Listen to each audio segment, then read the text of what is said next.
Prime volleyball ലീഗിൻ്റെ 3-ാം പതിപ്പിന് ഇന്ന് ചെന്നൈയിൽ തുടക്കമാകും. ജവഹർലാൽ നെഹ്റു സ്റ്റേഡിയത്തിലാണ് മത്സരങ്ങൾ നടക്കുക. കാലിക്കറ്റ് ഹീറോസും കൊച്ചി ബ്ലൂ സ്പൈക്കേഴ്സുമാണ് കേരളത്തിൽ നിന്നുള്ള ടീമുകൾ. ആകെ 9 ടീമുകൾ ഈ ലീഗിൽ മാറ്റുരയ്ക്കും.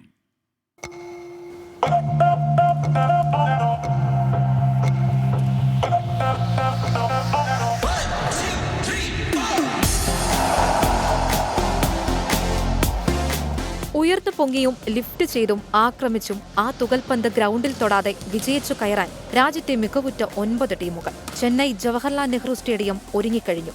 1 മാസത്തിലധികം നീണ്ടു നിൽക്കുന്ന വോളിബോൾ ലീഗ് മത്സരങ്ങൾക്കായി. ഉദ്ഘാടന മത്സരത്തിൽ നിലവിലെ ചാമ്പ്യന്മാരായ അഹമ്മദാബാദ് ഡിഫൻഡേഴ്സ് ആതിഥേയരായ ചെന്നൈ ബ്ലഡ്സിനെ നേരിടും. 2-ാം മത്സരത്തിൽ കഴിഞ്ഞ സീസണിലെ റണ്ണേഴ്സപ്പായ ബംഗളൂരു ടോർപിഡോസ് കൊൽക്കത്ത തണ്ടർബോൾട്ടുമായി ഏറ്റുമുട്ടും.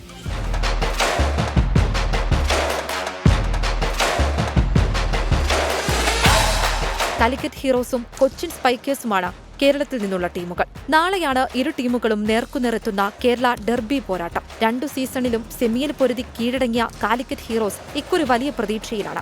ഒരു കളിയുടെ വിജയത്തെ നിർണ്ണയിക്കാൻ പറ്റുന്ന തരത്തിലുള്ള 14 കളിക്കാരെ കിട്ടിയത് തീർച്ചയായും നമ്മളുടെ ടീമിന് മറ്റുള്ള വർഷങ്ങളെക്കാൾ കൂടുതൽ മുൻതൂക്കം നൽകുന്നത് ഡെർബി മാച്ചാണല്ലോ. അതുകൊണ്ട് തീർച്ചയായിട്ടും ഒരു മികച്ച മത്സരം തന്നെയായിരിക്കും. മുഴുവൻ കഴിവുകളും പുറത്തെടുത്തുകൊണ്ട് വിജയം കരസ്ഥമാക്കുന്നതിന് ഞങ്ങൾ പരമാവധി ശ്രമിക്കും. കഴിഞ്ഞ സീസണിനെക്കാളും നമ്മൾ ബെറ്ററായിട്ട് എന്തെങ്കിലും ചെയ്യണം.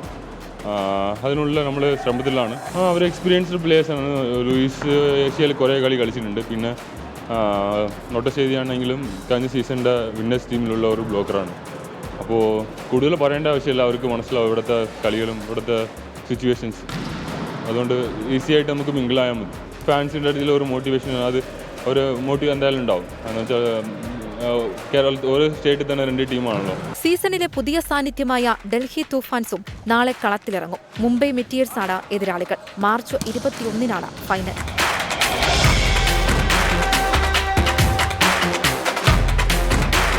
24 ചെന്നൈ.